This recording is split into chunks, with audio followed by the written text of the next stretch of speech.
Hello bachcho, let's read this question. The question says a town situated 20 km away from a powerhouse at 440 volt requires 600 kilowatt of electric power at 220 volt.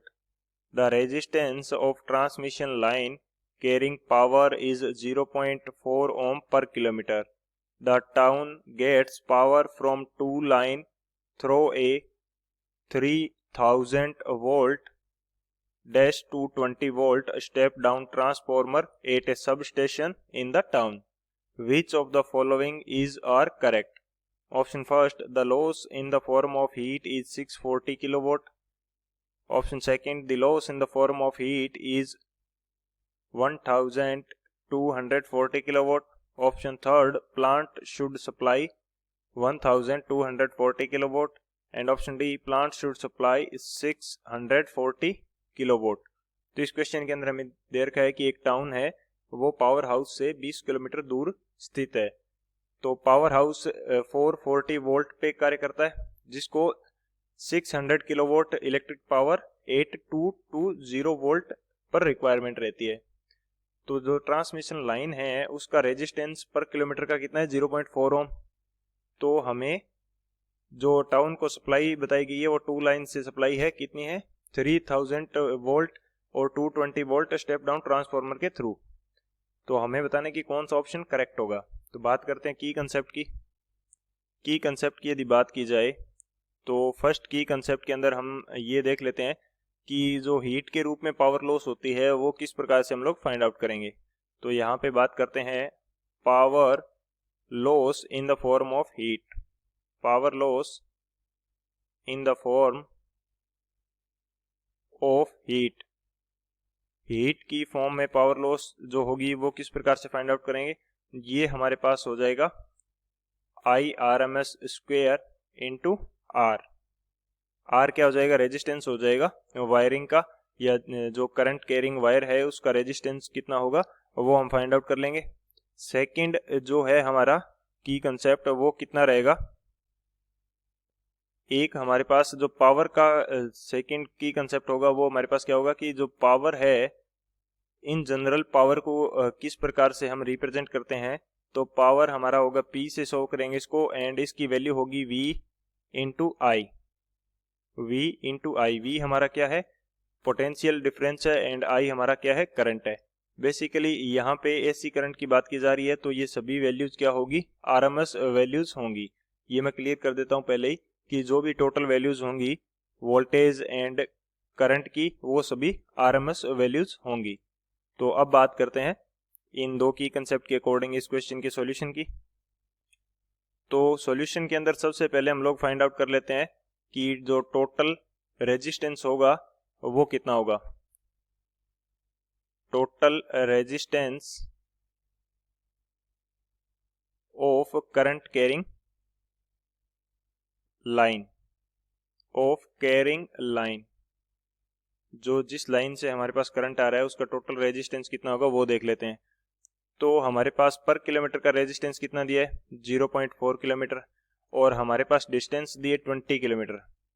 Distance हमें कितनी दी है, 20 kilometre, और हमारे पास total line की distance कितनी हो जाएगी, ये हो जाएगी 40 किलोमीटर।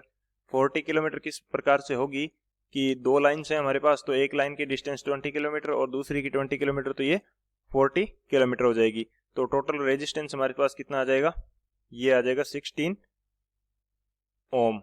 रेजिस्टेंस कितना आ जाएगा, 16 ओम।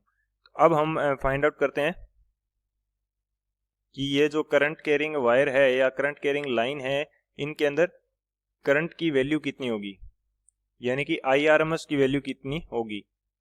तो यहां से फाइंड आउट करते हैं IRMS ऑन लाइन।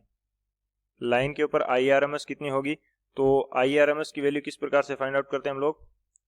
पावर का फॉर्मूला है हमारे पास V इंटू आई। तो IRMS हमारे पास क्या हो जाएगा, power bye V। Power bye V। Power हमारे पास इस क्वेश्चन के अंदर कितनी देर की है, ये हमें देर की है 6000 किलोवाट, सॉरी 600 किलोवाट। तो 600 किलोवाट के लिए 10 टू पावर 3, एंड जो वोल्टेज है वो हमें कितनी देर की है, ये हमें देर की है 3000 वोल्ट, 3000 वोल्ट, तो हमारे पास IRMS की वैल्यू कितनी आ जाएगी, 200 एम्पियर आ जाएगी। हमें क्या दे रखा है कि जो टाउन है, सॉरी जो पावर हाउस है वो कितनी पावर पे है, 600 किलोवाट पे, 600 किलोवाट पे। और जब हम इन करंट लाइन से करंट पास करवाते हैं तो हमारा जो पोटेंशियल कितना रिक्वायर्ड है उसके लिए, 3000 वोल्ट रिक्वायर्ड है इन लाइंस के लिए। तो हमारे पास यहाँ से IRMS की वैल्यू कितनी आ जाएगी, वो आ जाएगी 200 एम्पियर। तो power loss in the form of heat कितना होगा, ये देखते हैं। Power loss in the form of heat, in the form of heat, heat की फॉर्म में पावर लॉस, इसका फॉर्मूला हमारे पास क्या है, IRMS स्क्वेयर इंटू R। तो IRMS हमारे पास कितना है, 200, इसका स्क्वेयर, एंड R हमारे पास कितना है, 16। तो ये हमारे पास वैल्यू कितनी आ जाएगी, ये हमारे पास आ जाएगी वैल्यू 640 किलोवाट, यानी कि हीट की फॉर्म में कितनी पावर लॉस हो जाएगी, 640 किलोवाट। अब बात करते हैं कि हमें जो प्लांट है हमारा उसको कितनी सप्लाई देनी चाहिए। सो यहाँ मैं बात करता हूँ plant should supply, plant should supply, plant should supply, plant कितनी पावर सप्लाई करेगा वो देख लेते हैं। एक तो हमें जो पावर हीट के रूप में लॉस हो रही है वो चाहिए, वो प्लांट को सप्लाई करनी चाहिए एडिशनल पावर के रूप में, ताकि उसकी पूर्ति हो सके। सेकेंडली जो हमारे टाउन की रिक्वायरमेंट है वो इस प्लांट को सप्लाई करनी चाहिए। टाउन की रिक्वायरमेंट हमारे पास कितनी है, 600 किलोवाट।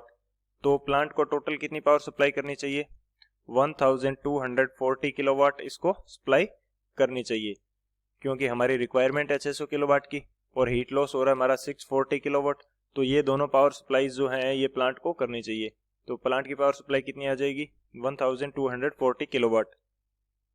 तो हमारा कौन सा ऑप्शन यहाँ से करेक्ट हो जाएगा, तो हमारा जो फर्स्ट ऑप्शन है loss in the form of heat is 640 kilowatt, ये हमारा करेक्ट हो जाएगा।